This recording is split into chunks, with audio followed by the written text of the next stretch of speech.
calling to listen to it.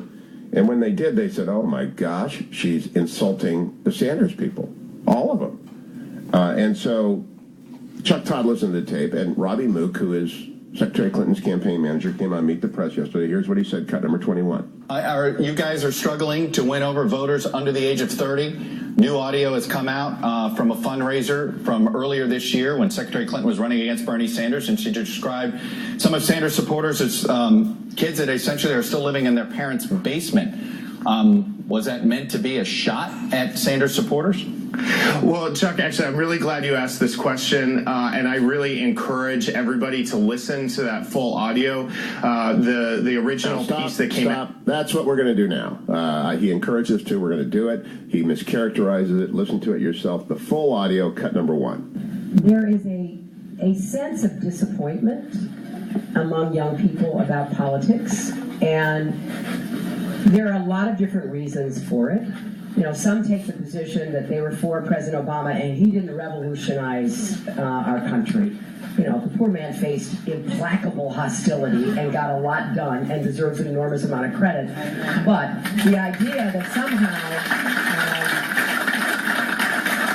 the Affordable Care Act or saving the economy were not big enough accomplishments is just bewildering to me. Yeah. Because I know how hard it was and what a touch-and-go deal it was. Some are new to politics completely. They're children of the Great Recession, and they are living in their parents' basement. They feel that they got their education, and the jobs that are available to them are not at all what they envisioned for themselves, and they don't see much of a future.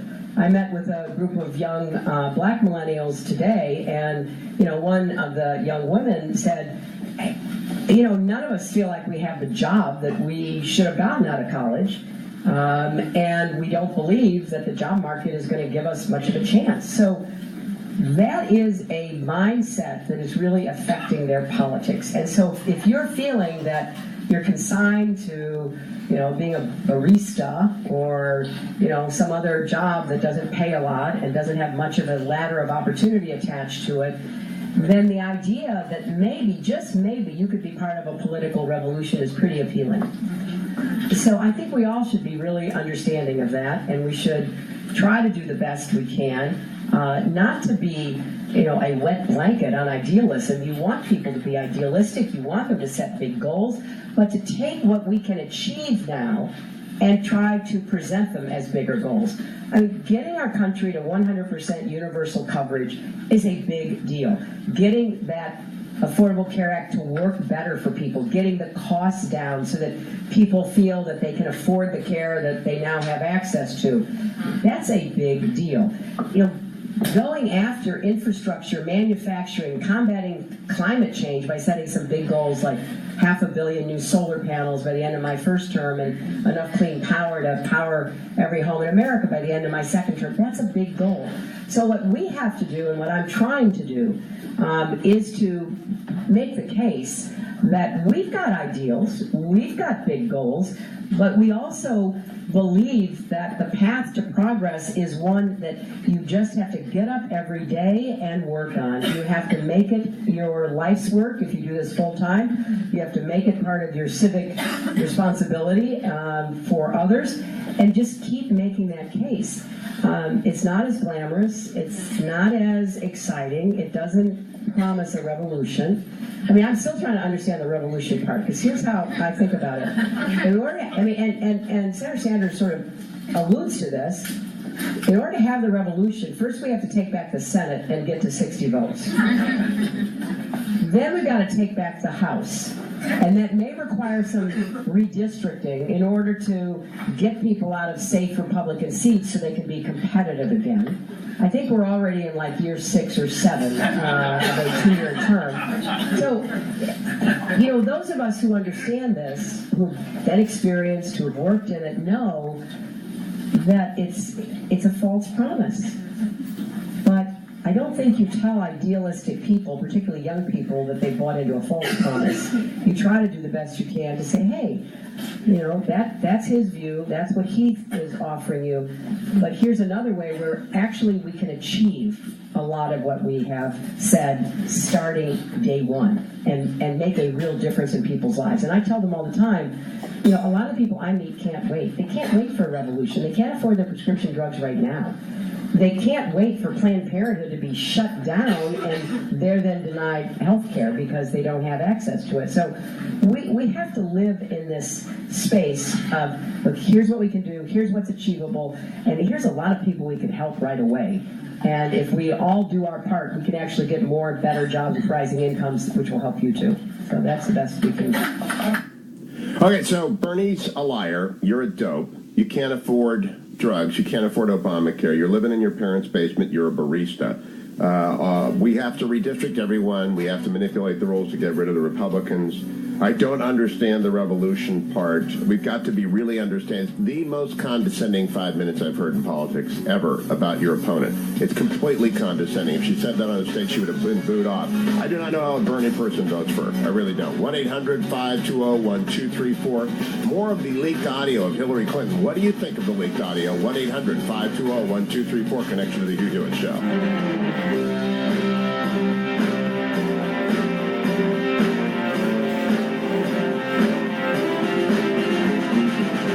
Welcome back, America. Hugh Hewitt.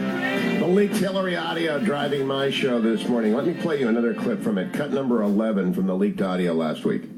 What are the odds, in your estimation, that Senator Sanders could win a general election?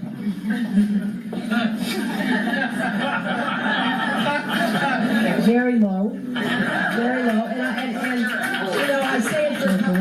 Yeah, oh yeah.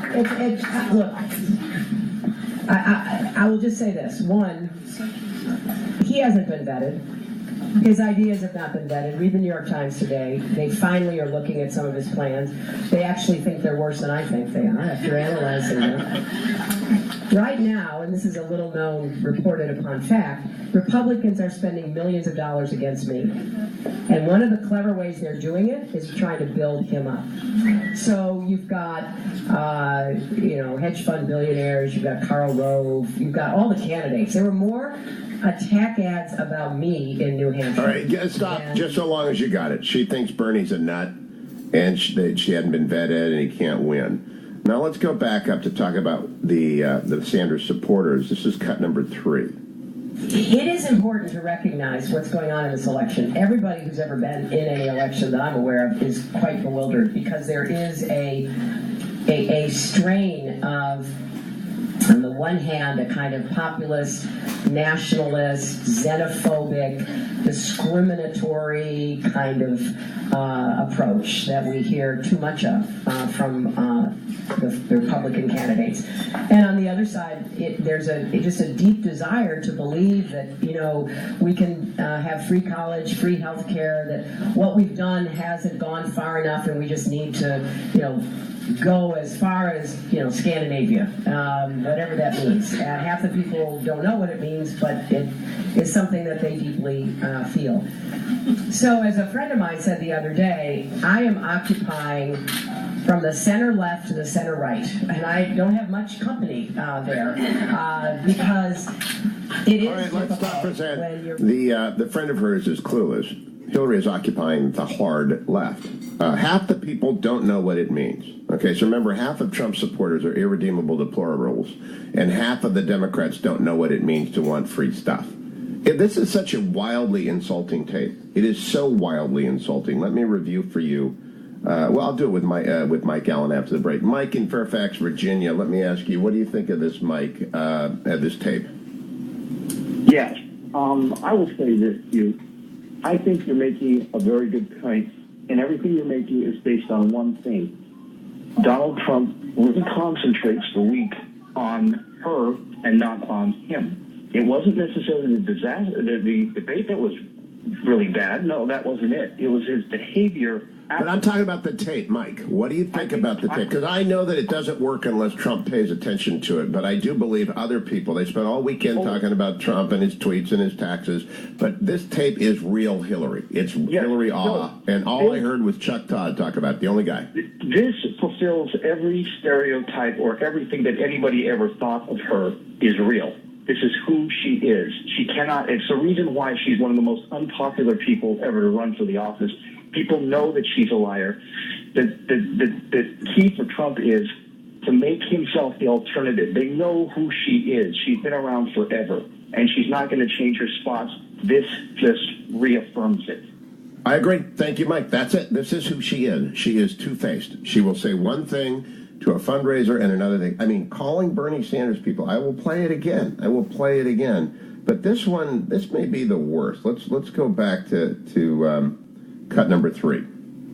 It is important to recognize what's going on in this election. Everybody who's ever been in any election that I'm aware of is quite bewildered because there is a strain of, on the one hand, a kind of populist, nationalist, xenophobic, discriminatory kind of approach that we hear too much of from the Republican candidates. And on the other side, there's just a deep desire to believe that, we can have free college, free health care, that what we've done hasn't gone far enough and we just need to, go as far as, Scandinavia, whatever that means. Half the people don't know what it means, but it's something that they deeply... What do you mean? Half of you Bernie Sanders people are dumb as dirt. And the rest of you people on the right, you're xenophobic. That's Hillary, categorization. I met with some black millennials the other day. It's unbelievable. Stay tuned.